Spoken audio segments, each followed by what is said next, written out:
Di usia yang ke-21 tahun, Wasil Hafid Al-Labib menjadi salah satu calon jemaah haji termuda asal kota Palembang yang berkesempatan menunaikan ibadah haji ke Tanah Suci setelah dirinya menggantikan ayahnya setelah tutup usia.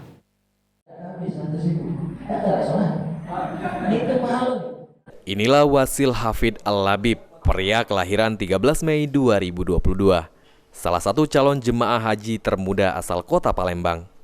Di usianya yang baru menginjak 21 tahun, Wasil Hafid Al-Labib akan menunaikan ibadah haji di tahun 2024 ini. Padahal biasanya keberangkatan haji harus menunggu antrian bahkan bertahun-tahun. Wasil Hafid Al-Labib akan berangkat menunaikan haji ke Tanah Suci karena pelimpahan porsi dari ayahnya yang saat ini sudah tutup usia. Wasil Hafid Al-Labib mengatakan almarhum ayahnya telah mendaftar keberangkatan haji pada tahun 2011 lalu. Mahasiswa UIN Raden Fatah Palembang program studi pendidikan bahasa Arab tersebut menyerahkan akta kematian sang ayah ke Kanwil Kemenak Sumsel hingga diputuskan mengalihkan kesempatan menunaikan ibadah haji kepada Wasil Hafid Al-Labib.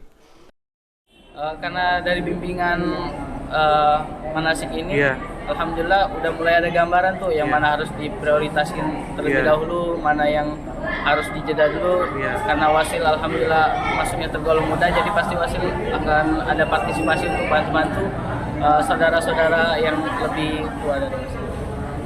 Mungkin harapannya sendiri untuk Wasil apa? Harapan Wasil sendiri untuk ibadah haji tahun ini semoga berjalan tertib pastinya, tidak ada kejadian atau hal yang tidak diinginkan, dan juga semoga semuanya ketika berangkat maupun pulangnya dalam keadaan sehat walafiat. Ditambahkan Wasil Hafid Al-Labib, dirinya siap menjalankan rukun Islam kelima dengan mengikuti manasik haji yang diselenggarakan kelompok bimbingan ibadah haji dan KUA kecamatan. Sebagai calon jemaah haji termuda, Wasil Hafid Al-Labib turut membantu calon jemaah haji lanjut usia. Hafid Zainul, PAL TV.